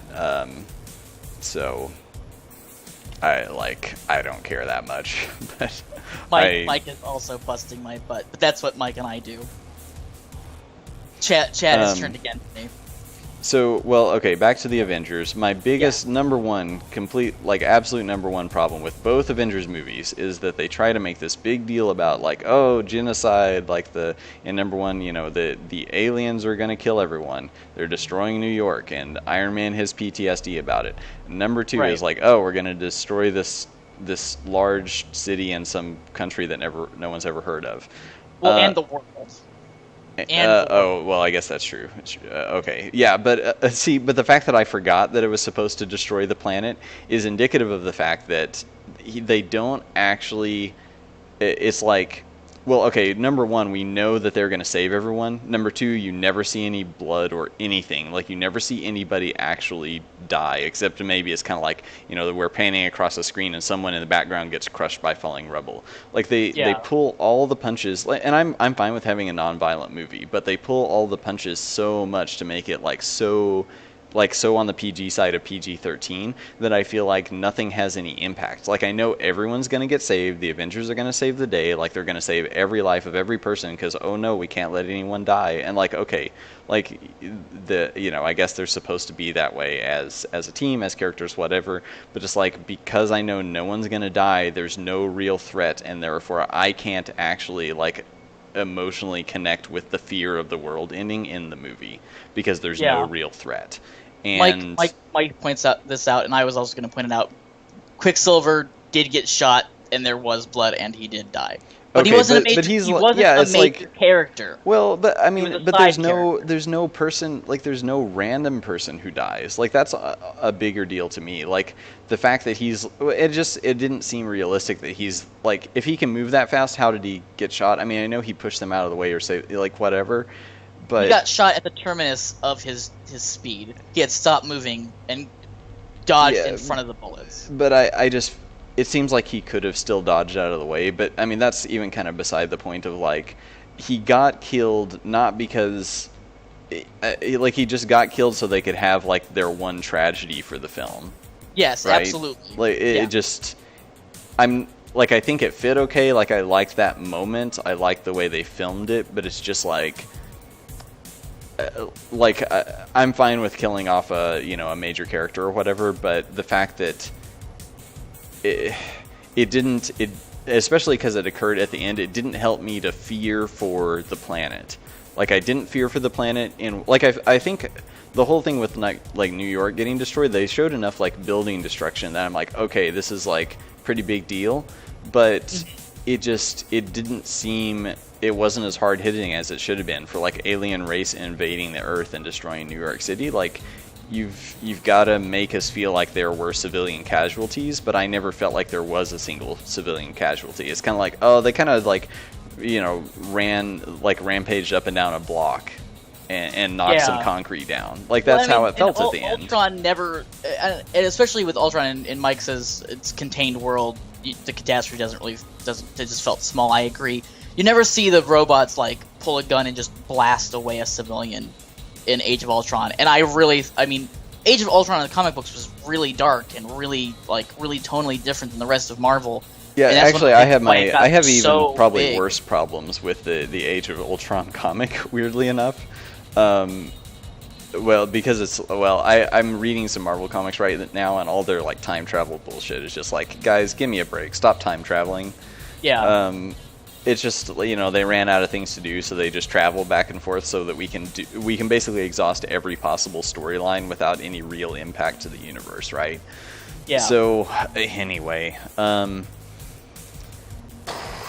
hoping the movies don't end up doing that. But yeah, I think I've probably exhausted all of my points. I'm done, guys. I enjoy them as movies. They are entertaining. But I mean, here's the deal. Like, okay, the Batman movies way darker, also PG-13, right? Maybe I'm wrong about that, but the Batman movies managed to do like ultra violence. Like really like when the Joker like breaks the pool stick and basically tells the guys like last man standing gets to join the team and survive. Like they managed to really write in some like disturbing violence without showing a single punch thrown. And I don't necessarily want the Avengers movies to be that, but it does go to show that you can write a PG-13 movie. At least I'm pretty sure The Dark Knight was PG-13. You can write a PG-13 movie that has almost no blood or very little blood, but still feels like really hard-hitting and like there are true stakes that actually matter. Yeah. Mike says every movie needs a DeLorean to act for. Nolan Batman arguably the best superhero movies. I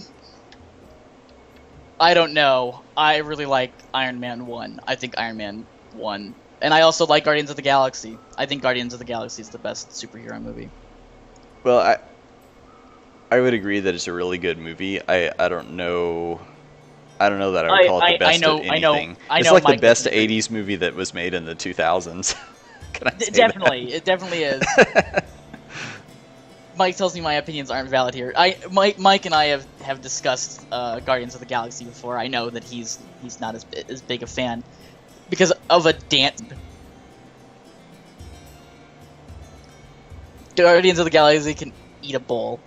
Whatever. It's a great movie, and your opinion doesn't matter here, Mike. I'm just gonna say that everyone's opinions matter. Just mine matter more than everyone else's. Yeah, exactly. Our opinions matter more than yours in this. Iron Man 1 is still cheese as hell. Iron Man 1 was great. I don't. I mean, don't get me wrong. Dark Knight Rises is one of the best movies. I don't even think just superhero movie. I think Dark Knight Rises is just a great movie. Period. Doesn't happen just because it's a superhero movie doesn't mean that it should be lesser. P.S. But, I'm about to start closing things down because we're approaching 5 o'clock. I took our end Yeah. of stream screenshot. oh yeah, totally do that. I just did. Send that. Okay, good. I'm sending it to you now. We're Awesome, now thank doing cover photos or album covers, or I don't know what we want to call it for each stream, so that we have Oh, thank you. some kind of summary image. Maybe I'll throw a logo on this at some point or something, but that's at least something to get us started. I just sent it to Yeah. Kyle. So anyway, so I feel like we had a pretty successful. I sort of drew 5. I mean, I feel like these two are pretty weak because they need eyeballs or something. I mean, I like the dripping clock, but the Antikythera, which I don't know how to pronounce, like needs something else. I basically just drew the literal object off of Google because we started talking about Avengers and my drawing side of my brain turned off. Yeah. So we'll come back to that. I mean, I like the drawing; it's cool, but it doesn't look like a familiar. So we'll do something different with it. Kind of start from there and add some. I mean, I kind of think all of these need eyeballs, except I'm okay with the one dripping clock that doesn't have eyes or anything. Anyway, so successful stream. I got to rant about Avengers. We all did. Yeah, we all did. In We our all got hearts. to rant about all of our different movies. We are the world, we are the children, we win with hand holding. There you go, Mike. So yeah, thanks everyone for coming. We really didn't do like the opening thing or the close, and I guess we Yeah, don't everyone necessarily knows do who the we closing are. thing. You know who we are, and you know what we're doing here. And if you don't, Pixelscopic. I'm Ryan Baker. He's Kyle. We do this every week. We draw things for we Delver's try to Drop do this every week. and talk about random stuff. All rants are valid except for me. Whatever, Mike. I'll get to you when you stream tonight. Whatever you're streaming. Probably playing Dark Souls 2 shittily again. By the way, I to think your find video out. might have frozen at some point, so you have a sad face for the I rest. Like the do. whole I have end no of the idea. stream. I have no idea why it froze. It did freeze, but I just looked morose. But yeah, Oops, thanks again, sorry. guys, for coming, and thanks for obviously keeping with us. Sorry for not streaming last week. We explained why, but I'll just say sorry again. Next, when the new build comes out, Baker, I will probably stream. Yeah, that we if will. we can't We stream. will tweet it to High Heaven and let everyone know. But yeah, sometime in the next, let's just say, couple of months to be safe. But we Yeah. are making some pretty cool progress. Fuck, oh, it's sad. But Whatever. yeah, actually, maybe sometime in the next couple weeks, I'll put it. Well, I've got to make sure they build for Mac so I can actually play it on my machine. But You we'll, should totally make it so that they also build for Windows, and you can just like secretly send it to me. Oh so I well. can play. I mean, right now it's more just like lots of kind of random features that aren't really like fitting together. So it's almost like not worth anyone but us just testing stuff out. We're getting Yeah. there. So All anyway, right, well, thanks again, so- guys. Mike says he's looking forward to playing the game. I'm looking forward to you actually playing the game, Mike. yeah, thanks for showing up, everyone. Yeah, have a good day. We'll be back next week at the same time. Yeah, Uh, Fridays at 3 p.m. Central. keep your nose clean. Wash behind your. You cut out right at wash behind your. So I don't know what anyone's Anything supposed to else? wash behind. I don't. Maybe we should just cut it there. I think Kyle's Skype just died. Okay, see you all.